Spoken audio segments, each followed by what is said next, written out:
Israel has finally admitted that it is pumping seawater into Hamas's tunnels, a move that the US has warned could endanger the hostages, as the Israeli forces try to dismantle the militant group's underground networks in Gaza.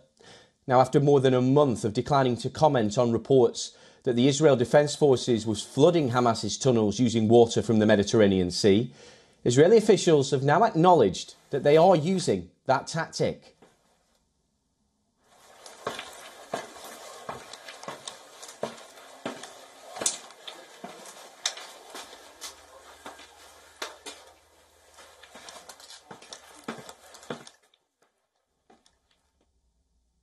In a statement, the Israeli military says the IDF has implemented new capabilities during the war, with the aim of neutralising underground terrorist infrastructure, including by channelling large volumes of water into them, further adding that this is a significant tool in combating the threat of Hamas's underground infrastructure. Although the IDF has clarified that all tunnels are not being flooded, as the process of attaching pipes and pumps to the shafts are not suited to all the tunnels and could severely damage some areas. On the other hand, in a bid to achieve a truce between Israel and Hamas militants, Hamas's militant group's political leader, Ismail Haniyeh, has confirmed that he's studying a new proposal to pause the fighting in the Gaza Strip. Haniyeh said the group had been invited to discuss a framework set out by Israel, the US, Qatar and Egypt.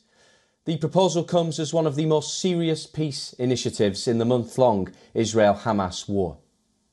Reports say the new proposal aims at a 6-week truce, where more Israeli hostages would be exchanged for Palestinian prisoners. The Hamas leader stressed that the group's priorities were a permanent ceasefire and full Israeli withdrawal. But Israel's Prime Minister has ruled them out. Benjamin Netanyahu insists the war would not end until the elimination of Hamas and the release of all Israeli hostages. Israel says 136 hostages are still being held and about 24 of them are presumed dead. Well, on Sunday, Qatar's Prime Minister, along with top intelligence officials from the US and Egypt, held talks in Paris. The heads of Israeli intelligence and security agencies also attended the meeting. Reports say they agreed on a term of a framework for a second pause in the fighting. Such a pause may see Hamas releasing any remaining elderly women and child hostages in exchange for Palestinian prisoners during an initial period of 6 weeks. If successful, there could be another 2 phases of swaps, with male Israeli soldiers being eventually released. The Israeli Prime Minister's office called the talks constructive, but noted that there were some significant gaps which the parties will continue to discuss.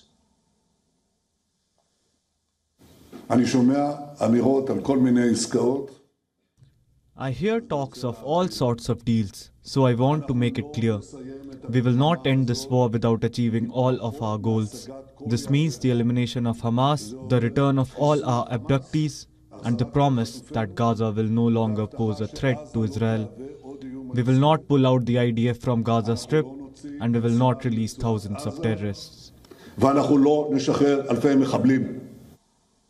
The UK's Foreign Secretary David Cameron, who is on a fresh tour of West Asia to quell the war, says that the country is considering a push to recognise a Palestinian state at the United Nations. The move can bring about irreversible progress to a 2-state solution. The diplomatic advances come hours after Israeli commandos, disguised as medical workers and Muslim women, stormed into a hospital in the West Bank in an undercover raid. The Israeli forces killed 3 Palestinian militants, including a paralysed fighter who was shot dead on a bed where he was being treated.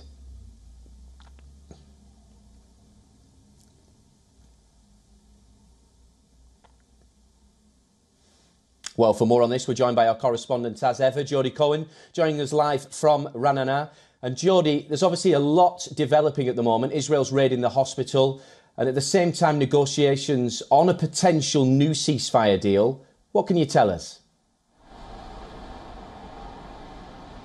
Hi, Oliver. So there's certainly a lot happening at the moment. Israel says it killed 3 Hamas terrorists who they said were hiding in that hospital in Jenin and who they said were planning another mass 7th of October style attack against Israelis.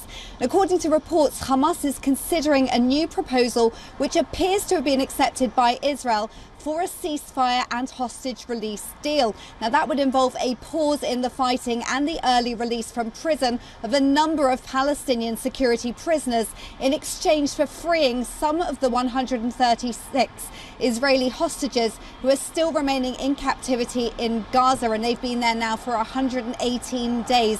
Now, Hamas would like to see a permanent ceasefire, would like the IDF out of Gaza, and also Hamas, of course, wants to stay in power. Israel's strategy is to put military pressure to remove Hamas from Gaza so that they're no longer a threat to Israel. But some Israelis are concerned about this deal, that potentially it could involve the release of thousands of Palestinian security prisoners, some of whom have been convicted of murder and attempted murder or arrested as part of the 7th of October massacre. Netanyahu has said that Israel won't free thousands of Palestinian security prisoners or pull the IDF out of Gaza because it needs to maintain security control.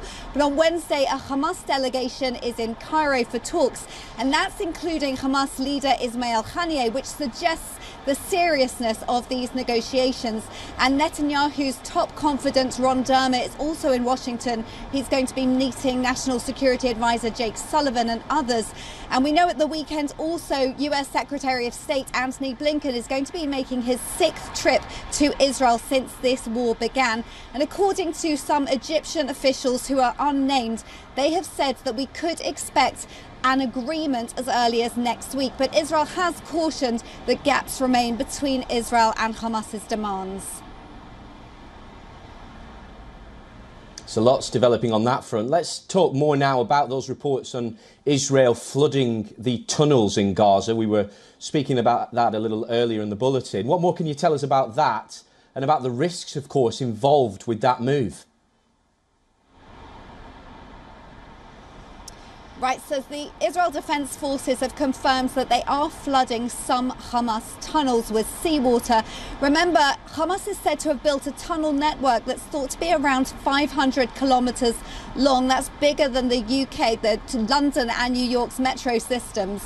There are thousands of entrances to these tunnels from places like mosques, hospitals, schools, even under children's beds in residential homes. And the IDF says that Hamas uses these to launch rockets at Israel and also to hide Hamas operatives. The IDF says they've got experts assessing which tunnels to flood to ensure safety. Remember, Gaza also has a border with Egypt, and Egypt in the past has flooded Hamas tunnels to prevent smuggling, which temporarily led to the contamination of agricultural land. And Israel experts are reportedly checking the infrastructure so that groundwater can't contaminate the seawater can't contaminate groundwater there. The IDF is also saying that they're choosing which tunnels to flood based on where intelligence suggests that there are no hostages being held. But this timing of this announcement suggests that flooding of the tunnels appears to be part of Israel's strategy, not only to defend its border, but also potentially to put more pressure on Hamas to lower their demands during these hostage release negotiations. Jodie Cohen, as always, many thanks there for your insight.